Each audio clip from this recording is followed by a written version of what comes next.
PMCH में घंटों तक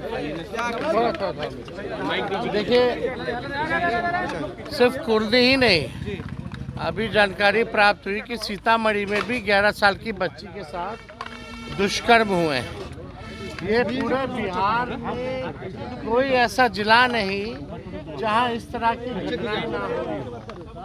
हमें पता नहीं कि सरकार कौन से नशे में है, कौन सा नशा करके सरकार जो है सोई हुई है। पूरे बिहार में अराजकता का माहौल है, क्रिमिनलों का डिसऑर्डर हो चुका है, लॉ एंड ऑर्डर कोई देखने वाला नहीं है, पुलिस वसूली में लगी हुई है, निर्दोषों को थाने में पीटती है और कोई भी मुख्यमंत्री हो या दो डिप्टी सीएम हो, उनको केवल कुर्सी से मतलब है, ना कि बिहार और बिहारियों से मतलब है।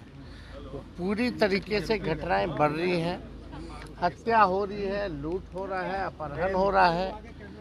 अभी कुछ दिन पहले ही जो है एक जगह बलात्कार हुआ था और हत्या हुई थी, वो खगड़िया परबत्ता जिला में, वहाँ भी हम लोग मिलकर के आए थे।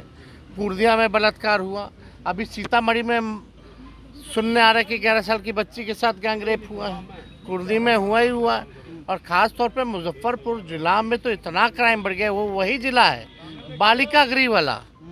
तो लोगों को समझना पड़ेगा कि अब मुख्यमंत्री नीतीश कुमार जी अचेत अवस्था में है, ये नीति आयोग के बैठक में भी नहीं जाते हैं, केवल पॉलिटिकल कार्यक्रम में जाते हैं। इनको बिहार और बिहारियों से कोई लेना देना नहीं है और ना ही कोई समीक्षा बैठक होती है। इतना अपराध बढ़ गया है लगातार, कहीं भी कोई भी समीक्षा बैठक नहीं हो रही है। ट्रांसफर पोस्टिंग का धंधा चलेगा तो यही रहेगा, रिटायर्ड लोगों को दे दिया जाएगा ट्रांसफर पोस्टिंग का, डीजीपी के हाथ में कुछ रहेगा ही नहीं तो करेगा क्या।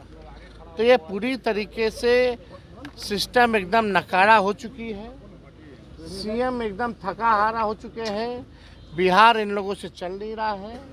और जो भी अपराधी है बिहार में, अगर इन्वेस्टिगेशन अगर आप देखिए तो पुलिस का इन्वेस्टिगेशन का परफॉर्मेंस जो है बेहद पुअर है, और अगर इन्वेस्टिगेशन होता है, अदालत तक जाती है, तो अदालत से भी जो अपराधी हैं बेल लेकर के बाहर आ जाते हैं। जो पुलिस जो है वो सजा जो है नहीं दिला पाती।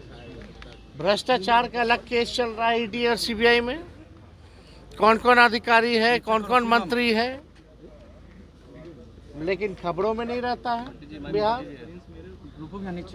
अलग माहौल पूरी तरीके से बिहार में बना हुआ है, जहां पुलिस का ही एनकाउंटर हो रहा है और अपराधी जो है बेलगाम घूम रहे हैं। स्वास्थ्य मंत्री जो लोग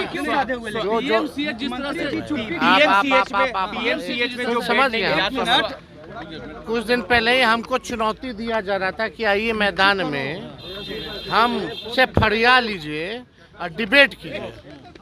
पहले इस पे तो बात करें, केवल एक सवाल का जवाब दे कि उस 11 साल की मासूम बच्ची को बेड क्यों नहीं मिला। इसका केवल जवाब देना चाहिए। तो आप समझ सकते हैं कि इन लोगों को तो अस्पताल में भी जाते हैं, चमकी बुखार भी होता है तो क्रिकेट का स्कोर कितना है वो पूछते हैं। कितने गंभीर है इन लोगों का। अरे भाई, मंत्री जी का पीए जो लोग हैं वो तो बेड बेचवा लोग हैं। आईजीएमएस में जाइए कितना बेड बेच रहा है, हम तो डंके पे कह रहे हैं। जो इन लोगों का पीए है कमिश्नर मंत्री जी को, लेकिन तेजस्वी जी सवाल है कि मुख्यमंत्री तीन सदस्यीय डॉक्टरों की टीम गठित की गई है। पीएमसीएच में जो लापरवाही हुई थी, लिपापोती मानते हैं ये क्या एक बस घटना जो होनी थी हो गई। 4 टीम गठित